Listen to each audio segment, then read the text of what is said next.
Salut à tous. Le 21 octobre 2016 sort sur Netflix l'épisode 1 de la saison 3 de Black Mirror et on découvre avec stupéfaction une société dystopique où les citoyens sont notés par leur père et dont cette note conditionne le travail, le logement et les droits. Je veux dire, même la vie sociale et amoureuse en est influencée. Poussant au bout du bout la notion de civilité contrôlée dans un épisode dantesque où la course à la bonne note se transforme en cauchemar pour un être humain souhaitant vivre libre. Pression sociale, pression étatique, pression familiale, le cocktail d'une société occidentale qui imploserait. Pourquoi on parle de ça ? C'est vrai ça, pourquoi on parle de ça ? Ah oui, bien sûr, parce que cette dystopie est tout près d'arriver au niveau national en Chine. La réalité a-t-elle copié la fiction ? Prenez votre pilule rouge, on va au pays des vieux empires de l'Est et des faux AirPods. Générique. Choisis la pilule rouge, tu restes au pays des merveilles. Et on descend avec le lapin blanc au fond du gouffre.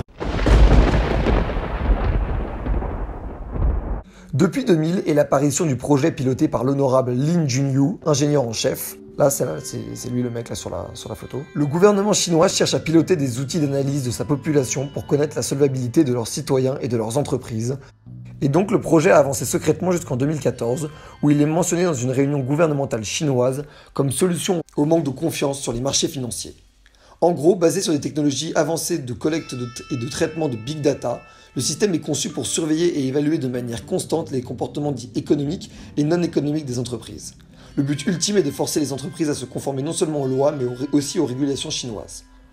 Et c'est à ce moment où la bascule s'opère et où le gouvernement chinois choisit de globaliser ce procédé à la citoyenneté pour punir les mauvais Chinois et récompenser les bons. Enfin, surtout punir. Ils préfèrent mettre des bonnes fessées, interdire à des gens de prendre l'avion ou le train, que donner des récompenses. Un petit bonus, par-ci par-là, voilà, boum, ça tombe du ciel. Et donc, en 2018, une grande phase de pilote, de test, est lancée à travers plusieurs villes de différentes tailles, dont la plus grande, Guangzhou, ville de 10 millions d'habitants. Le test est étendu à 43 villes à l'heure actuelle et deviendrait global d'ici la fin de l'année selon la communication gouvernementale. Le crédit social est le nom de ce système. Grâce aux caméras disposées partout et à la surnumérisation des datas et de la reconnaissance faciale qui atteint un niveau sans précédent, le système agit en quasi temps réel pour diminuer la note ou l'augmenter. Globalement, c'est le système qu'on retrouve dans les casinos américains pour ceux qui, disons, aiment bien tordre les règles. Ouais, gentiment.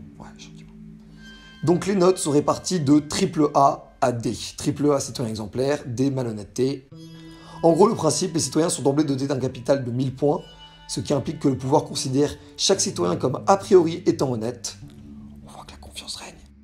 Capital qu'ils peuvent accroître grâce à de bonnes actions, donner son sang, dénoncer des délits ou des crimes, agir pour la communauté, et qu'ils risquent d'entamer par de mauvaises, jeter un papier par terre, griller un feu rouge, ne pas payer ses dettes. À titre indicatif, jeter un papier par terre équivaut à perdre 50 points. Voilà, je vous donne l'info, vous en faites ce que vous voulez. Ils sont ensuite qualifiés de bons ou de mauvais citoyens en fonction de leur niveau de points. Les personnes classées sur liste noire sont directement intégrées dans les catégories C ou D. Choice is yours. Exile or death. Le gouvernement a ses yeux et ses oreilles partout pour donner cette note horizontalement à toute sa population. C'est là tout le sujet. Dans l'épisode de Black Mirror, ce sont les gens qui attribuent les notes, comme ça serait le cas sur Uber ou même Allociné. Et donc, le chaos évident vient du nombre de variables infinies à prendre en compte pour avoir la bonne note des autres. Bonjour Lacey, comment ça va? Bonjour Bess, je suis contente de te voir. Aussi. Avoir leur validation sociale. Un diktat de la note par la démocratie populaire de ses pairs. On a tous décidé de snobber Chase. Je savais pas, et pourquoi ça? Qu'est-ce qui s'est passé? Gordon et lui sont séparés. Oh, pauvre Chase. Non, on est tous du côté de Gordon. D'accord, je comprends, oui. Du coup, Chase essaye de gratter un max de notes positives. Et forcément, si jamais il tombe sous la barre des 2,5, alors... Bye bye. Ce n'est pas ce système qui existe en Chine. Ah bon ? Certains diront que c'est pire, car dans les mains d'un minuscule nombre de personnes. Mais cela a une vertu également, c'est de tenter de traiter tous les Chinois sur un pied d'égalité par rapport au civisme. Que les mauvais payeurs, les pollueurs et les dangers du volant soient tous traités moins bien et par tous les aspects de la vie, à l'inverse des donneurs, des veilleurs ou des philanthropes qui gagnent en pouvoir et en considération au fur et à mesure de leurs bonnes actions positives pour le gouvernement chinois, mais aussi pour la Chine dans son ensemble. Ou, comme j'aime le formuler, est-ce du grand n'importe quoi? Alors, la comparaison avec Black Mirror, elle est évidente et elle est irréfutable. Les notes conditionnent la vie administrative, professionnelle, sociale et même personnelle des individus. Mais là où le pouvoir est dans les mains de toute la population, globalement sur le modèle du système d'abonnés Instagram, plus on t'aime, plus on te suit, plus tu pèses. Soit pouvoir bien noter de mauvais comportements, mais que les gens apprécieraient. On se souvient de Zidane qui avait été très largement soutenu après avoir mis un putain, 2 coups de tête à Materazzi. Putain de coup de gueule. Enfin, vous voyez oublier. Là, le pouvoir est dans les mains de l'État. Donc certes d'une minorité oligarchique qui contrôle le pays, qui décide pour elle-même, mais le système cherche le même fonctionnement que les gens soient riches, pauvres, d'une religion ou d'une autre, d'une ville mondiale ou d'un village de campagne.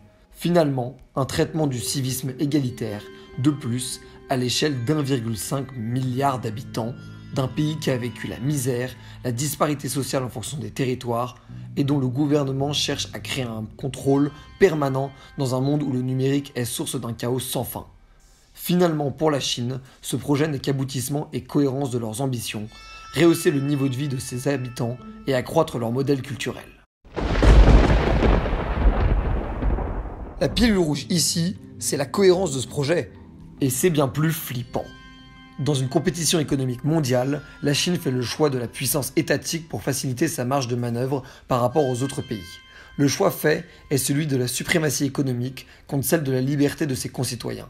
C'est pas anodin que ça nous choque. On vit dans une culture où l'être humain est accepté même dans ses travers les plus profonds et ses erreurs les plus graves, que tout le monde peut mériter une seconde chance et que l'erreur est même source d'apprentissage et d'épanouissement. C'est pas ta faute. Et moi le premier, je crois en ces valeurs-là. Je crois simplement qu'il faut comprendre et accepter que tous les êtres humains du monde, que tous les pays du monde et que toutes les cultures du monde ne partagent pas cette vision. Merci à tous. Fini.